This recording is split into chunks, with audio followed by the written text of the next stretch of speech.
Hello friends! I'm excited to share the second round of our COVID-19 Q&A with you. This is a continuation of the last episode where I took questions from newsletter subscribers around the ongoing pandemic and try to add value by talking about some of the recent research. Never miss out on an opportunity like this in the future by signing up for my newsletter at foundmyfitness.com/newsletter. That's pretty easy, right? foundmyfitness.com/newsletter. By being able to communicate with people like you directly through my email, I never have to worry about the capricious activities of platforms like YouTube or iTunes. Huge! Let's talk COVID-19. Some sources suggest that the case fatality rate worldwide is on the decline, and that's great news and probably in a large part explains why we're not hearing as much about COVID-19 right now. However, we are still in the middle of a pandemic. So I hope that this episode offers some value in light of that. It's important to note upfront, and I say this emphatically, the content in this episode is not meant to diagnose any disease and is not intended for medical treatment. I am not a medical doctor, and the information I share does not constitute medical advice. My background is in science and not medicine. With that said, some of the topics that came up as a result of the questions submitted from the newsletter subscribers include some of the discussions surrounding what we know about the duration of the SARS-CoV-2 virus, whether or not exposure leads to ultimate immunity, etc. Some of the main factors known to play a role in immune variation, including what role genetics may play in immune function, how previous viral exposure regulates immunity, what cross-immunity is and how it may be relevant for SARS-CoV-2, antibody-dependent enhancement and SARS-CoV-2 relevance, how sleep is a key regulator of immune function, microbiome composition and immune function, the differential effects of exercise intensity and duration on immune regulation, how specific micronutrient inadequacies may promote immune dysregulation, the effect of sex hormones on immune function, how biological age may play a role in immune regulation. We also discussed some of the data surrounding hypertension drugs such as ACE inhibitors and ARDS and COVID-19. And finally, we discuss ARDS and the long-term lung damage. Would you like to participate in opportunities in the future like this one? For premium members, I offer a monthly, yes, monthly, members-only Q&A which ships out to members via our members-only dashboard and podcast feed. Find out more about that at foundmyfitness.com/premium. That's foundmyfitness.com/PREMIUM, premium. Okay, one more mention. This is it. Really. We've recently released an updated genetic report version 8. If you have raw genetic data from a popular provider like 23andMe or Ancestry DNA, you can run from my website a private, standalone, and downloadable, interactive, tagged, categorized, fully searchable report. The most recent update transformed this report in terms of utility from a basic PDF to something much more robust, and you get to download it and keep it. This potent version 8 update also adds a wide variety of entries that will be discussed in this very episode. Some of these genetic polymorphisms have been identified by the scientific community to potentially impact SARS-CoV-2, as well as others involved in the immune response. Run this brand new report which mines useful little insights from your existing genetic data files from foundmyfitness.com/genetics. Or if you want to just get a PDF just on the entries related to this episode, you can get those for free by selecting the viral option under basic reports, also at foundmyfitness.com/genetics. Let's start with the first question. After recovery, how long does the virus stay in your body? Can it flare up in the future? Can you get reinfected? Does exposure lead to immunity? So let's address the first part of this question. How long does the virus stay in the body? Studies have suggested once infected, it takes 4 to 7 days for symptoms to develop. 4 to 5 days after the onset of symptoms is when symptoms peak and people are most infectious. By 10 days after onset of symptoms, there is still measurable viral RNA in the sputum, but the risk of spreading the virus is minimal. A study from JAMA found that even though patients tested positive for coronavirus up to 2 weeks after symptoms have stopped, they no longer transmitted the virus to close contacts. These patients were discharged from the hospital after 72 hours of no symptoms, and no family members contracted the disease once they were sent home. The Lancet recently published similar data. From the time of symptom onset, most people test negative by day 20. The longest period by which a person tested positive from onset of symptoms was 37 days. Given that the symptoms last up to 2 weeks, this is consistent with the JAMA study. Okay, the second part of this question is whether a person can have a flare-up. This has been circulating in the media since COVID-19 patients in Korea were reported to test positive shortly after recovering from the disease. The 3 causes could be reinfection, a relapse, or inconsistent RT-PCR tests. An overly sensitive RT-PCR test might be detecting non-infective RNA fragments rather than infectious viral particles. A study from the Korean CDC traced 790 close contacts of 285 people who retested positive and found that none of the close contacts became infected. Researchers tested respiratory samples from 108 of the repositive cases and could not isolate the intact virus. Of the 23 repositive cases from whom the first and second serum samples were obtained, 96% were positive for neutralizing antibodies. It seems unlikely for the SARS-CoV-2 virus to cause a flare-up in the future because SARS-CoV-2 is a single-stranded RNA virus and does not have the enzyme reverse transcriptase.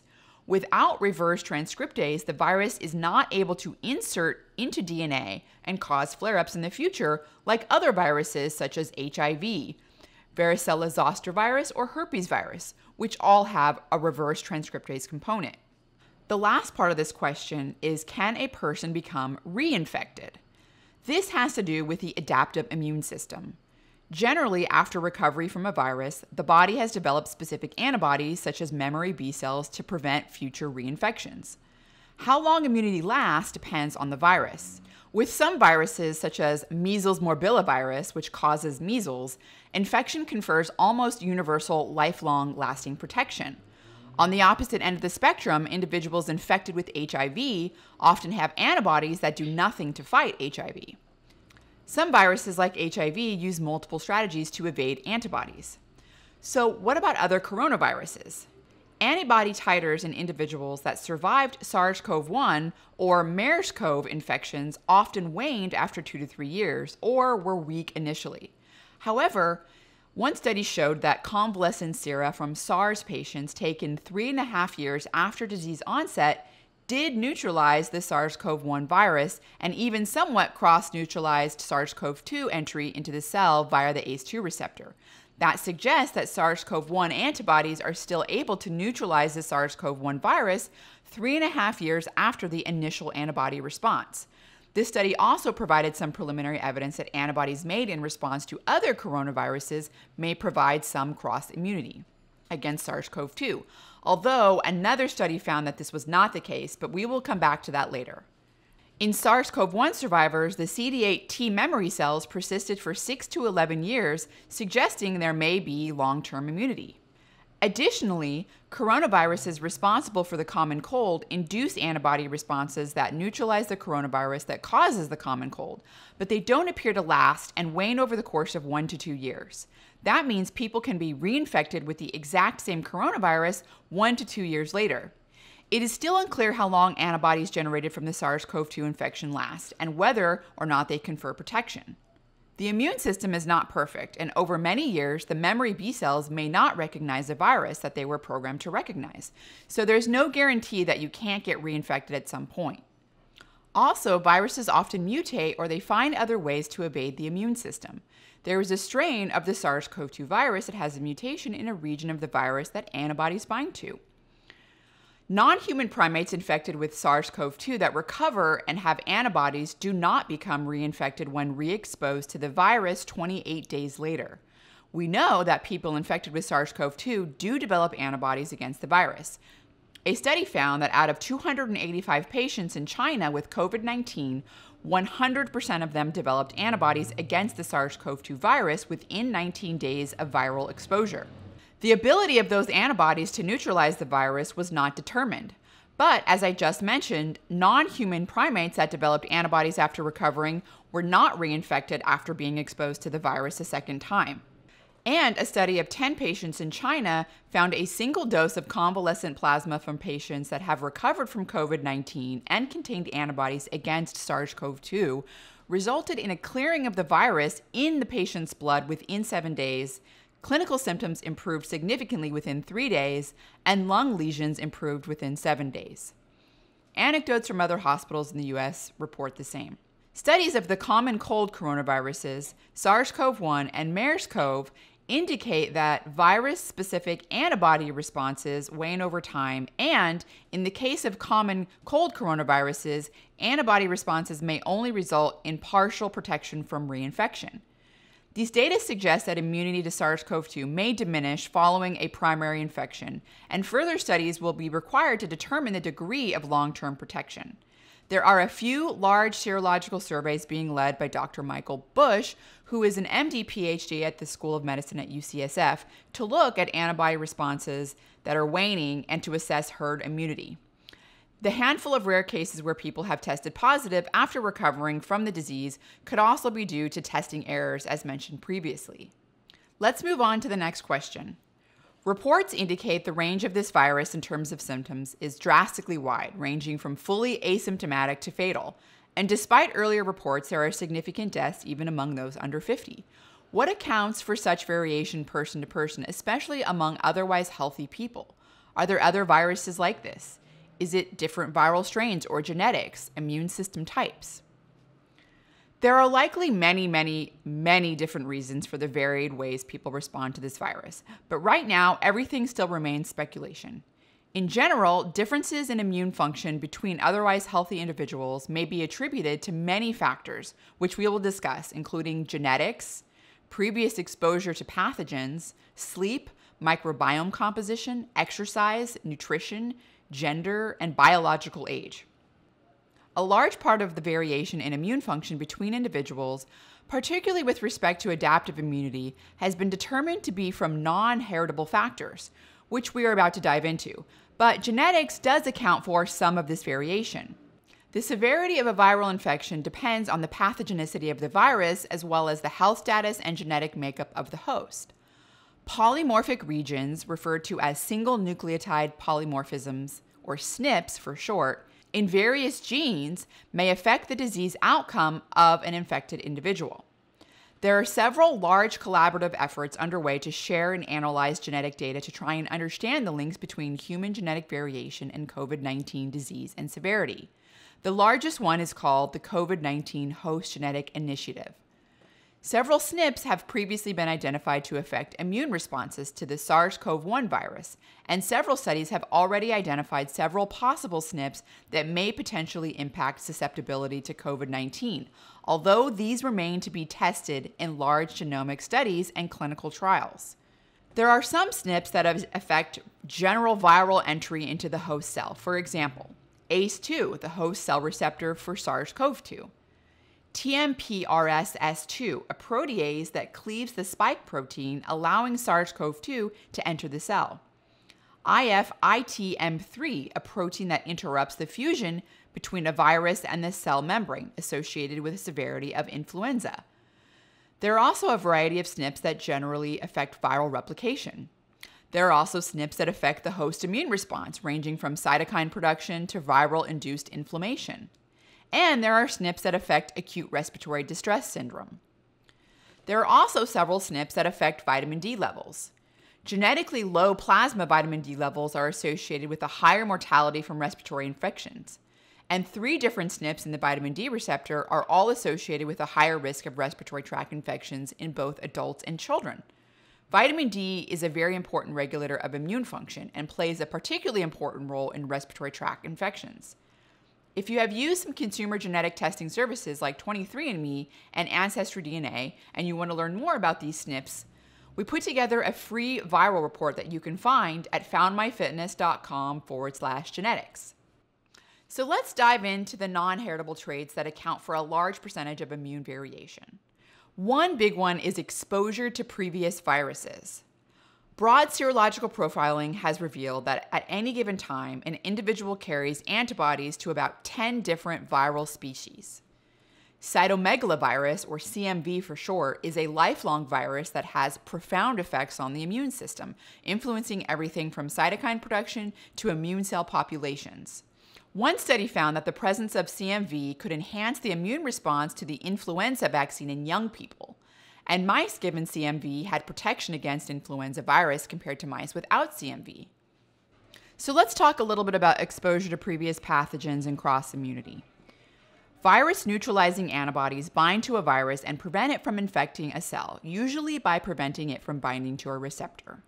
SARS-CoV-2 belongs to the beta coronavirus genus of coronaviruses, which includes the SARS-CoV-1, MERS-CoV, and 2 other human coronaviruses, HCoV-OC43 and HCoV-HKU1, which are responsible for some of the common cold. The beta coronaviruses can induce immune responses against one another, generating neutralizing and cross-reactive antibodies against each other. Previous studies have found that SARS-CoV-1 can generate neutralizing antibodies against HCoV-OC43, which could offer cross-immunity, and HCoV-OC43 can generate cross-reactive antibodies against SARS-CoV-1.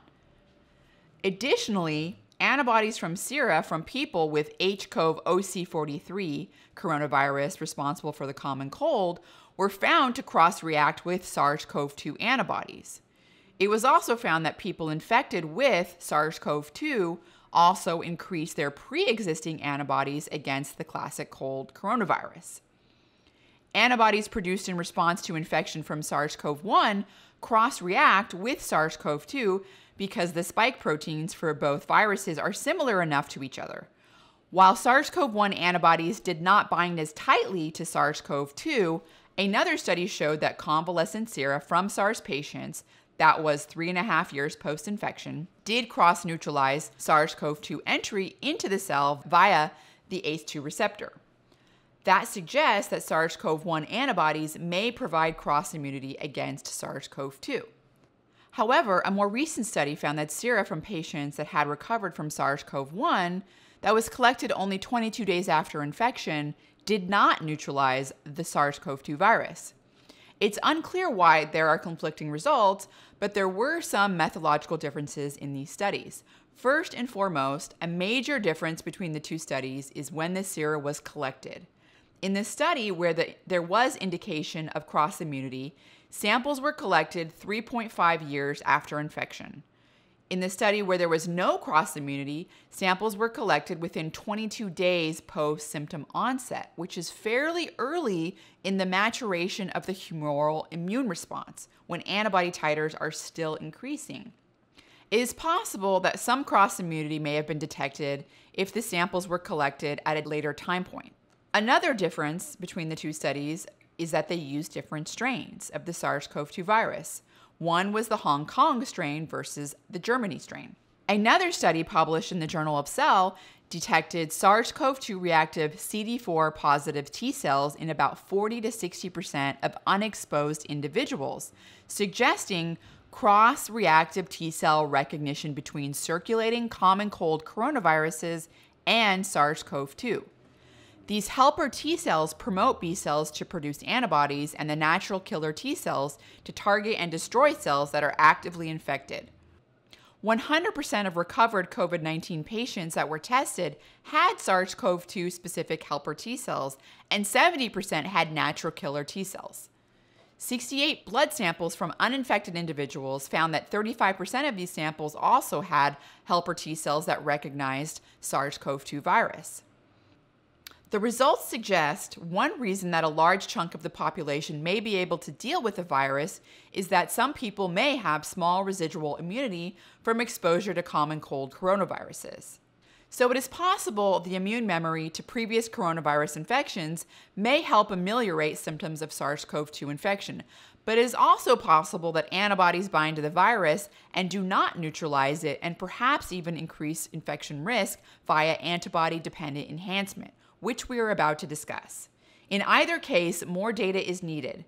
This also suggests that the antibodies from these common cold coronaviruses may complicate accuracy of SARS-CoV-2 serological diagnostics, as people reinfected with common cold coronaviruses could score as false positive with some SARS-CoV-2 serological assays. So let's talk a little bit about antibody-dependent enhancement. In antibody-dependent enhancement of infection, low-quality, low-quantity, non-neutralizing antibodies bind to virus particles through the Fab domains. Fc receptors expressed on monocytes or macrophages bind to the Fc domains of antibodies and facilitate viral entry and infection. The binding of these non-neutralizing antibodies can also form a complex with a virus that does not allow viral entry, but does activate signaling pathways that cause activation of immune cells and can result in severe immune-induced pathology. This is a real concern since antibody-dependent enhancement has been shown to occur with other coronaviruses, such as SARS-CoV-1 and MERS-CoV. Importantly, in all of the descriptions of antibody-dependent enhancement as it relates to coronavirus, the FCR was necessary to trigger the antibody-mediated pathology.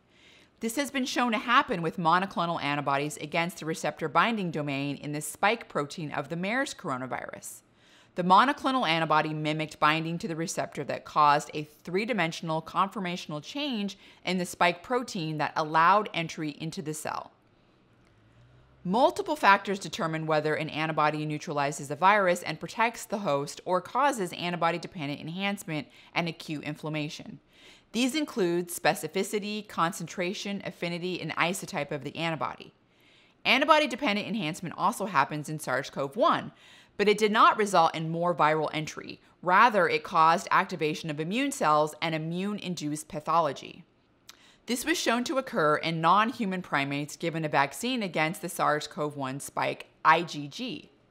Although another two studies where non-human primates were given either a high-dose or low-dose vaccine against SARS-CoV-1, they did have protection against the virus and did not develop antibody-dependent enhancement. So it's not always the case.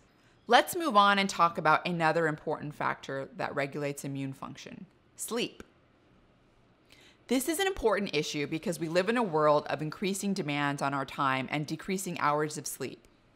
The relationship between sleep and immunity is important because in recent decades, there has been a documented decrease in the mean duration of sleep and an increase in shift work. While sleep requirements change depending on stages of development and can vary from person to person, adults generally require 7 to 9 hours of uninterrupted sleep per night. To learn more about the importance of sleep on health, including immune function, check out our interview with Dr. Matthew Walker, who is the director of the Sleep Institute at UC Berkeley. Partial sleep deprivation can affect immunity. For example, humans immunized against infection with the influenza A virus during a period of partial sleep deprivation had virus-specific antibody titers less than half of those of non-sleep deprived individuals at 10 days after immunization. Chronic sleep deprivation can also affect immune cell numbers. For example, insomnia has been shown to be associated with significant decreases in the numbers of CD3 positive, CD4 positive, and CD8 positive T cells, and with reduced natural killer cell responses. Insomnia in otherwise healthy individuals is related to low levels of interferon gamma and low interferon gamma to IL-4 ratio, which could lead to a shift in the Th helper cells balance towards a Th2 dominance. Th helper cells, as a part of adaptive immunity, drive and control immune responses. The imbalance with Th2 dominant could lead to secondary infections, viral reactivations, and the inability to clear the initial infection, which has been proved in autoimmune diseases. Suffice to say, sleep is very important for immune function. The microbiome is also important for immunity. Not all pathogens are bad, some are good. Emerging data over the last several years has unveiled important roles that commensal bacteria, which are often referred to as good bacteria, play in human health. The gut microbiome regulates immune cell populations. When fermentable fiber, which is the fiber that passes undigested into the colon, is consumed, the bacteria break down some of the fiber for their own use.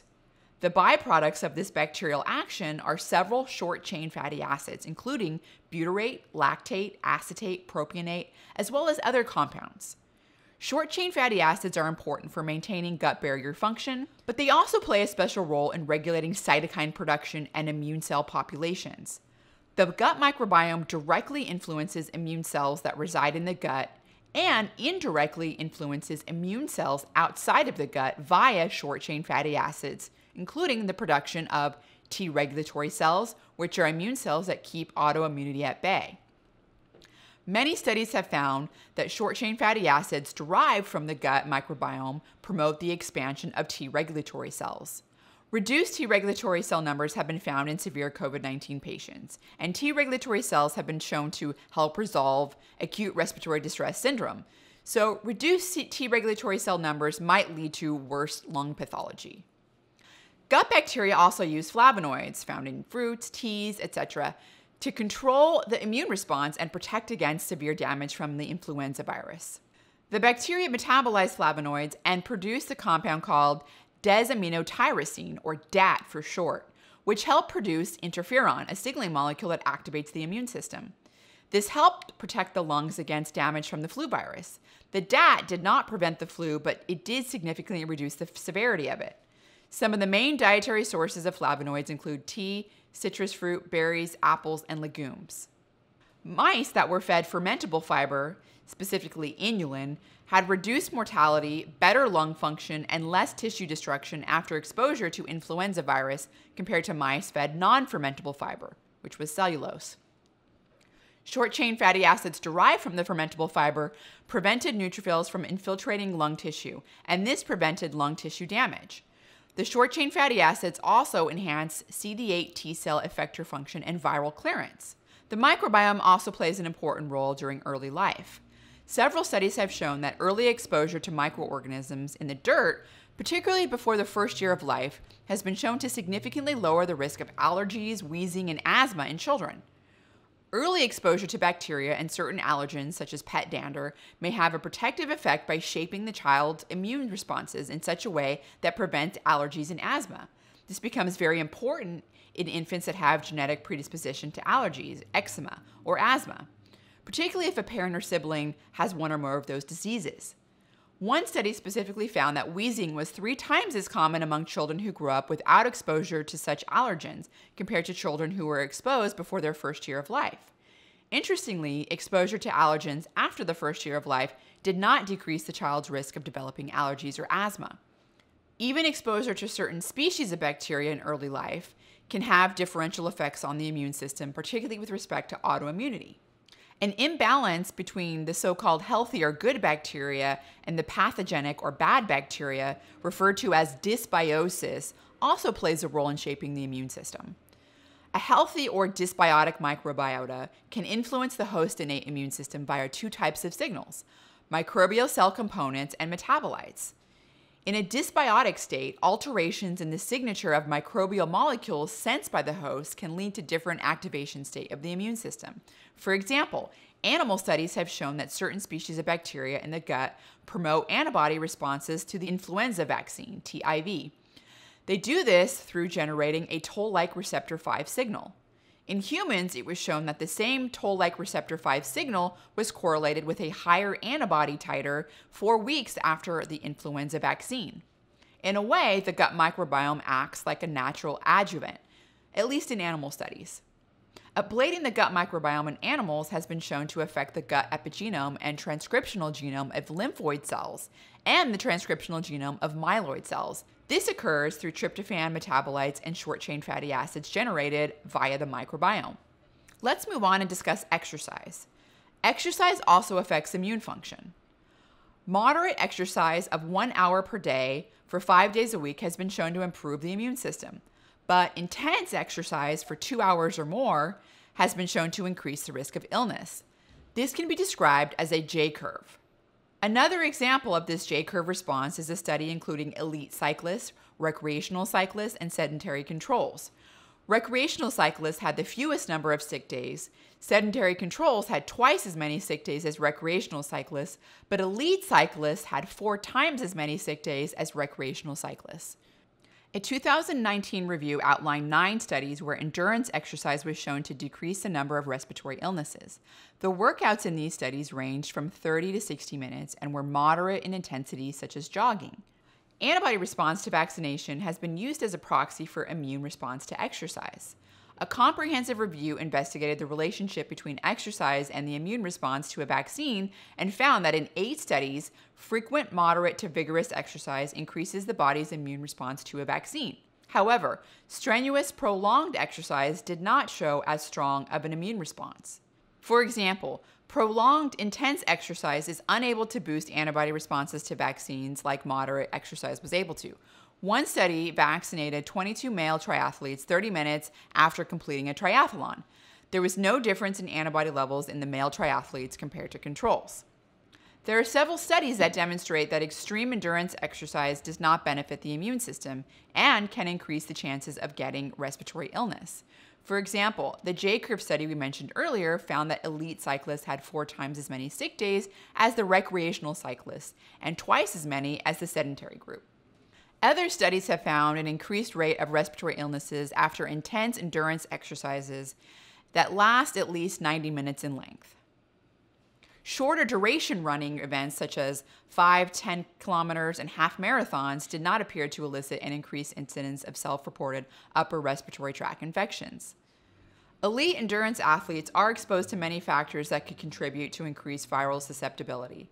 For example, they often attend events with large attendance, frequent traveling, psychological stress, potential nutritional deficiencies, lack of sleep, and more. However, when compared to other athletes that attend the same events and have similar risk factors, the endurance athletes still have a significant increased risk of illness compared to, for example, power or speed athletes. There are a couple of proposed mechanisms that might explain why extreme exercise may depress immune function. But before talking about the proposed mechanisms, I think that it goes without saying that extreme exercise, like that at the elite level, is very energetically demanding. Immune cell activation, such as the case when fighting off a pathogen, is also very energetically demanding. It seems very logical that there may be a triaging of the available energy to perform the exercise, since that it's being forced, thus leaving the immune system temporarily unable to function optimally without the necessary precursors and energy it requires. All right, with that said, let's discuss the proposed mechanism 1. The open window theory is characterized by short-term suppression of the immune system following an exercise. During exercise, stress hormones like cortisol increase in order to maintain adequate blood glucose. These stress hormones could transiently suppress immune function. Shorter exercises may not allow enough time for the pathogen to replicate, but a 2-hour plus exercise may allow enough time for it to replicate to a critical threshold that the innate immune system cannot resolve. Some argue that the decrease in immune cells after exercise supports this theory, but as we will later discuss, the decrease in immune cells may actually be due to a beneficial relocalization of immune cells from the blood to tissues. So let's talk about mechanism number 2. The immune system cannot handle the pathogen burden associated with a 2+ hour. While there may be a boost to the immune system in an intense 2-hour plus exercise, as there is in a moderate 45-minute exercise, the burden on the immune system hits a tipping point that leaves it depleted. In support of this theory is the observation that vitamin C demand is increased in long endurance exercises. For example, 6 trials involving more than 600 marathon runners, skiers, and soldiers reported 50% fewer colds when supplementing with vitamin C. In addition, a randomized controlled study in 20 athletes in their early 20s who participated in duathlon-like competitions found that antioxidant supplementation increased the antioxidant defenses of neutrophils. There has been some debate about whether very strenuous exercise suppresses immune function as a consequence of decreased immune cell numbers. White blood cell numbers have been shown to increase during acute bouts of exercise, followed by rapid reduction in immune cell numbers 30 to 60 minutes post-exercise. The drop in immune cell number can be 30 to 50% less than pre-exercise levels and can last up to 6 hours. This increase and sequential decrease sparked the theory of the J-shaped curve. Although many studies have validated the J-shaped curve, the mechanism is no longer believed to be due to the rise and fall in immune cells.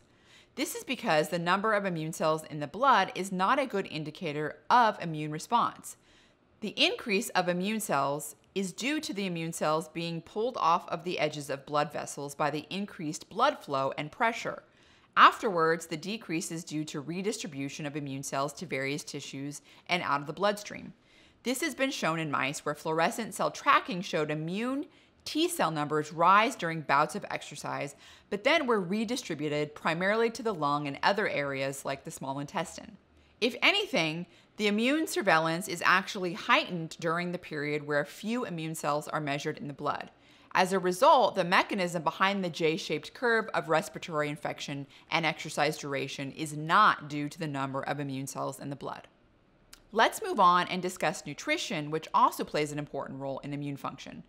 Most people in the United States are getting enough of their macronutrients like protein, carbohydrates, and fats. But what people are not getting enough of are micronutrients. Micronutrients are about 30 essential vitamins, minerals, trace elements, essential fatty acids, and amino acids that must be obtained from our diet since we cannot make them. Many people in the US are not obtaining adequate amounts of these micronutrients from their diets. For example, in the United States, 60% of the population has inadequate intake of vitamin E. 45% has inadequate intake of magnesium. 34% has inadequate intake of vitamin A. 25% has inadequate intake of vitamin C. 8% has inadequate zinc intake. Omega-3 fatty acid intake is very, very low, and 70% of the US population has insufficient vitamin D levels. Several vitamins, including vitamins A, B6, B12, C, D, E, and folate, and minerals and trace elements, including zinc, iron, selenium, magnesium, and copper, play important and complementary roles in supporting both the innate and adaptive immune systems. Deficiencies or insufficiencies in micronutrients negatively affect immune function and can decrease resistance to infections. Micronutrients support the integrity of physical barriers that inhibit infection, such as the skin and mucosal layers of the gut and respiratory tract. Micronutrients are also involved in producing antimicrobial proteins, in differentiation and motility, in phagocytic and killing activities of neutrophils and macrophages, and promotion of and recovery from inflammation. Micronutrients, particularly vitamins C and D, support adaptive immunity via lymphocyte differentiation, proliferation, and homing, cytokine production, antibody production, and the generation of memory cells. Deficiencies or suboptimal status of these nutrients can impair immune functions by decreasing lymphocytes, impairing phagocytosis, altering cytokine production, or reducing antibody response. It seems possible that suboptimal intakes of a range of micronutrients could contribute to variation in immune outcomes that is seen in the general population. Let's talk about a few of these micronutrients that many Americans are insufficient in and are important for immune function. We have talked in great detail about the important role vitamin D plays in preventing lung injury. So to learn more about that, go to foundmyfitness.com and search vitamin D lung injury in the search bar. I know I have said this many times, but I think it is so important for people to realize that vitamin D3 gets converted into a steroid hormone that regulates around 5% of the protein encoding human genome. Immune function is only just one very important aspect to what is actually a larger conversation around the incredibly broad role of vitamin D. Vitamin D3 is made in the skin upon UVB exposure from the sun. Anything that blocks UVB radiation from the sun also blunts our skin's ability to produce vitamin D. That includes clothing, sunscreen, melanin, which is responsible for darker skin color, living in a northern latitude, and staying indoors. Many aspects of modern life, in a sense, are at odds with our natural production of vitamin D. This may explain why approximately 70% of the US has what is called vitamin D insufficiency, while a further 28% has a low enough level to be called deficient. According to the Endocrine Society, blood levels of 25-hydroxy vitamin D below 20 nanograms per milliliter is considered deficient, and less than 30 nanograms per milliliter is considered insufficient. A meta-analysis of 25 randomized controlled trials has found that vitamin D supplementation can decrease respiratory tract infections by more than 50% in people with vitamin D deficiency and by 10% in people that were already vitamin D sufficient. So vitamin D plays an important role in activating the innate immune system. Immune cells have vitamin D receptors. Vitamin D activates the innate immune system, which elicits an early antiviral response. Vitamin D binds to the receptors on neutrophils, macrophages, and natural killer cells and stimulates them to produce microbial peptides that have antiviral activity. Natural killer cells are able to induce lysis of virus-infected cells. Vitamin D also inhibits the production of pro-inflammatory cytokines. Although this may seem counterproductive during a respiratory infection, the pathogenicity of viruses are also associated with what is called hypercytokinemia, or a cytokine storm, which is this potentially fatal self-perpetuating inflammatory cycle. For more information on vitamin D, please review the clip that I just mentioned on how vitamin D may prevent lung injury. Let's move on and talk about vitamin A. Vitamin A is important for the maturation and function of epithelial tissues and immune cells. Vitamin A deficiency is associated with impaired barrier function, altered immune responses, and increased susceptibility to a range of infections. Vitamin A deficient mice experience breakdown of the gut barrier and decreased mucus production, which might decrease the protective barrier and allow pathogen entry. Vitamin A controls neutrophil maturation. In vitamin A deficiency, blood neutrophil numbers are increased, but they have impaired phagocytic function. Vitamin A supports phagocytic activity and oxidative bursts of macrophages. Vitamin A deficiency is associated with diminished natural killer cell activity, which would impair antiviral defenses. Vitamin A deficiency can impair the response to vaccination. A study in vitamin A deficient Indonesian children provided with vitamin A showed a higher antibody response to tetanus vaccination than seen in vitamin A deficient children. Vitamin A deficiency predisposes to respiratory infections, diarrhea, and severe measles. Systematic reviews and meta-analysis of trials in children with vitamin A report reduced all-cause mortality and improved symptoms of acute pneumonia. A meta-analysis of 15 randomized controlled trials involving 3,021 children with pneumonia treated with vitamin A as an adjuvant therapy found that vitamin A supplementation helped to relieve clinical symptoms and shorten the length of a hospital stay. Let's move on and briefly discuss vitamin C. Immune cells actively participate in eliminating pathogens such as bacteria or viruses from the body. Vitamin C is highly concentrated in immune cells, with neutrophils and leukocytes having 50 to 100 times higher vitamin C concentrations than plasma, where it serves as a potent antioxidant. One of the early stages of the body's immune response to viral or bacterial infection involves neutrophil infiltration into an infected tissue, where the cells engulf pathogens and initiate their removal. Neutrophils generate large quantities of reactive oxygen species, but the high levels of vitamin C present in the immune cells protect them from reactive oxygen species-induced DNA damage, while also promoting neutrophil function, including reactive oxygen species production. Studies in humans have also shown that vitamin C supplementation can enhance neutrophil function in young men between the ages of 18 and 30 years, as well as in older women, average age of around 72 years. Vitamin C also appears to boost the immune system by promoting the proliferation of T cells and preventing T cell death. T cells play a major role in driving an immune response against pathogens such as bacteria or viruses. Vitamin C also participates in the production of interferon in mice. Interferon is a type of cytokine that signals the body to initiate antiviral defenses. To learn more about the role of vitamin C in common colds and other aspects of human health, please listen or view our podcast on vitamin C. You can find that at foundmyfitness.com/episodes. Let's move on and talk about zinc. The RDA for zinc is 11 milligrams per day for adult males and 9 milligrams a day for females. Approximately 8% of the U.S. population has inadequate zinc intake, and up to 45% of people 60 and older have inadequate zinc intake. Zinc deficiency in the U.S. is rare. People that consume alcohol or are vegetarian may require more zinc. Alcohol increases zinc excretion by 50%.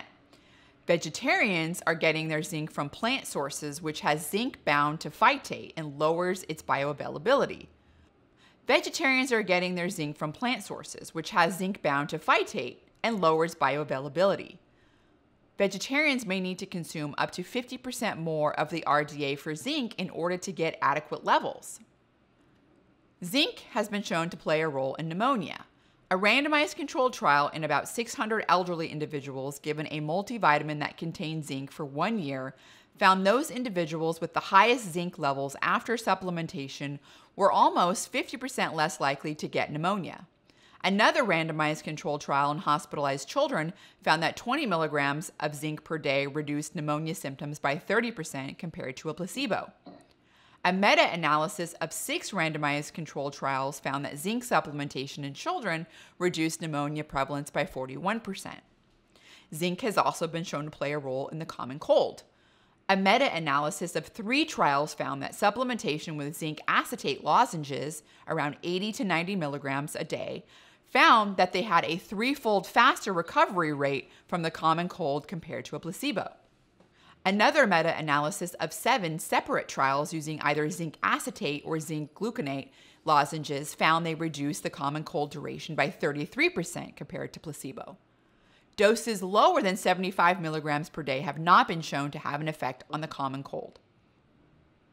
So let's touch a little bit on zinc and immune function. Studies have shown that mild zinc deficiency may decrease immune function, including dysfunctional cytokine production in T cells and regeneration not occurring in CD4 positive T cells. Multiple in vitro studies have found that zinc inhibits the replication of RNA viruses. But this is in vitro. Zinc is a positively charged ion, so it cannot get into the cell without a transporter. But there is another way that zinc can get into the cell without a transporter. A zinc ionophore can help transport zinc across the cell plasma membrane, and this can help zinc get into the cell.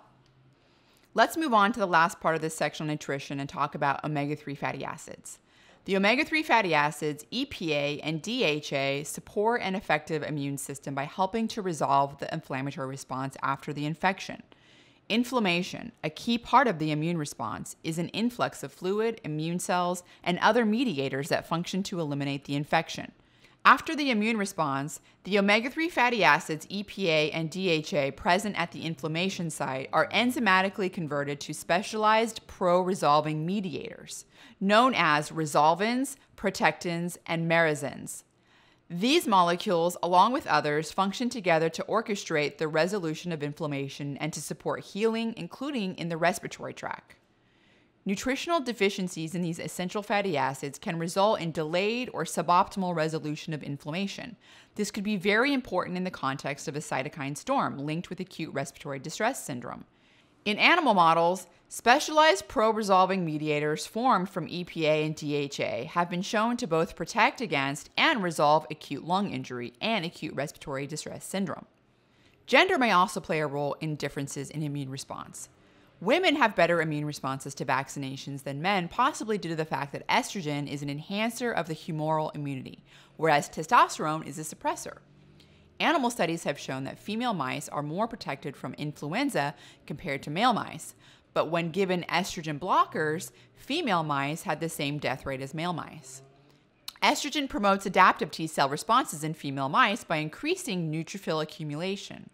Additionally, estrogen signaling limited influenza virus replication in nasal epithelial cells.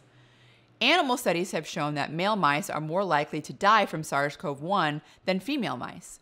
With respect to COVID-19, data suggests that men and women are equally likely to get the disease, but that men are more likely to die from it.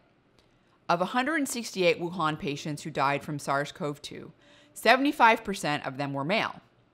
Similar trends have also been seen in South Korea and Italy. Another factor may be that men have less ACE2 receptor because the receptor is increased in the presence of estrogen. What is interesting is that even though men are dying more often, the gender split for infections is around 50-50. This means the cause of increased mortality is not due to risk factors for contracting infection, meaning that men are not dying more because they are exposed more, wash their hands less, or are less likely to go to the hospital. The differences in mortality may boil down to how sex hormones differentially affect the immune system. Let's talk briefly about biological age. Science has shown us that the way people age is very different starting in early life before any diseases are present. For example, in a population of about 1,000 people who had their physiology studied from birth until the age of 38, the data showed that they aged at very different rates. In other words, people with the same chronological age may have a vastly different biological age because of combined genetic and lifestyle factors. Some people may have a younger chronological age, but an older biological age, and vice versa. Data looking at responses to vaccines seem to suggest that biological age was a predictor of a better immune response. All in all, there are likely many factors that play a role in the variability in immune responses between different, otherwise healthy individuals. Let's move on to the next question. Several articles mention possible higher risk among people who take ACE inhibitors or ARBs for hypertension. Is there actually a higher risk? Has this been tested? Let's start with a brief overview of the ACE receptor with respect to SARS-CoV-2. The SARS-CoV-2 virus attaches to the ACE2 receptor in order to infect a cell. Cells that lack ACE2 do not get infected with the virus. ACE2, also known as angiotensin-converting enzyme 2, is an enzyme found throughout the body to counteract the action of ACE1 in the renin-angiotensin system. Together, ACE1 and ACE2 function to regulate blood pressure and salt balance. ACE1, ACE2 imbalances such as higher ACE1 or lower ACE2 are seen in many disease processes such as atherosclerosis, high blood pressure, heart failure, chronic kidney disease, inflammation, and lung injury. When SARS-CoV-2 virus enters human cells via the ACE2 receptor, the ACE2 receptor is internalized into the cell with the virus. This results in a decrease of the number of functioning ACE2 receptors and worse disease severity. This has been shown to occur with the original SARS-CoV-1 virus. The decrease in ACE2 coupled with the cytokine storm creates a vicious inflammatory milieu, which can spiral out of control and lead to acute respiratory distress syndrome. This is supported by data from animal studies where acute lung injury decreases ACE2 receptor levels, and this exacerbates disease severity. But vitamin D increases ACE2 levels, and this was shown to protect against acute lung injury. In short, ACE2 is a key protective factor for severity of lung edema and acute lung failure. The epidemiology of COVID-19 also supports this. Those with decreased ACE2 levels are also those who have been seen to have more severe COVID-19 cases. This includes people with chronic diseases, elderly, and males. It has been hypothesized that since ACE inhibitors and ARBs, which are angiotensin II receptor blockers, increase ACE2, they may reduce the risk of severe disease in these populations that are at risk. Several cardiovascular societies have recommended continuing taking ACEs and ARBs. They argue that the increased protection from severe disease the ACEs and ARBs could provide is worth the theoretical trade-off of increased risk of infection. In fact, there is a paper suggesting that ARBs should be used to treat COVID-19. A case population study from Madrid involving 1,139 cases and 11,390 control subjects assessed whether antihypertensive drugs affect the risk of contracting COVID-19 requiring hospitalization. Compared to the other hypertensive drugs, RAS inhibitors such as angiotensin-converting enzyme inhibitors and angiotensin receptor blockers, which increase ACE2 receptor levels, were not associated with an increased risk of COVID-19 requiring admission to the hospital. In fact, patients with diabetes taking these inhibitors had a decreased risk of COVID-19 requiring admission to the hospital, suggesting a possible decrease in disease severity. But more data is needed and only time will tell. Let's move on to the next question. Does COVID-19 cause irreversible damage to the lungs? Complications from severe COVID-19, such as pneumonia and acute respiratory distress syndrome, can lead to irreversible damage. In patients with acute respiratory distress syndrome, fluid leaks into tiny air sacs in the lungs and prevents air exchange. Acute respiratory distress syndrome can lead to pulmonary fibrosis, which is a buildup of scar tissue in the lungs, decreased quality of life, and potentially death. Patients that develop acute respiratory distress syndrome from SARS-CoV-2 are much more likely to die. In 191 confirmed coronavirus patients in Wuhan, researchers found 50 of 54 patients who died had developed acute respiratory distress syndrome, while only 9 of the 137 survivors had acute respiratory distress syndrome. Survivors of acute respiratory distress syndrome are not out of the woods yet, though, because they have long-term lung damage, which may lead to a decrease in quality of life. A cohort study of 50 acute respiratory distress syndrome survivors found that 5.5 years post-discharge from the ICU, the survivors had a 25% reduction in physical function compared to controls as measured by health-related quality of life assessment. Another study that followed 109 survivors of acute respiratory distress syndrome for up to 5 years also saw a decrease in quality of life. At 5 years after recovery, the distance that survivors could walk in 6 minutes had decreased by 24%. Both young and older patients had reduced physical capabilities compared to before, but younger patients had less of a loss. Older patients hospitalized for pneumonia are significantly more likely to have cardiovascular disease. One large observational study followed 591 pneumonia patients for up to 21 years. The risk for cardiovascular events was 4 times higher in the first 30 days after pneumonia and 1.5 times higher in the subsequent years. Fortunately, patients that do not develop pneumonia or acute respiratory distress syndrome do not appear to have irreversible damage, but long-term data specific to COVID-19 is not available yet, and only time will tell. That's it for this special edition Round 2 COVID-19 Q&A. Thanks so much for listening and watching. During the genetics section of this podcast, we discussed a variety of SNPs that affect viral entry into the host cell, viral replication, host immune response ranging from cytokine production to viral-induced inflammation, SNPs that affect the vitamin D levels, and more. If you have used any consumer-based genetic testing services like 23andMe or Ancestry DNA, we have a free viral report with these SNPs that you can check out. You can find that at foundmyfitness.com/genetics. Talk to you soon.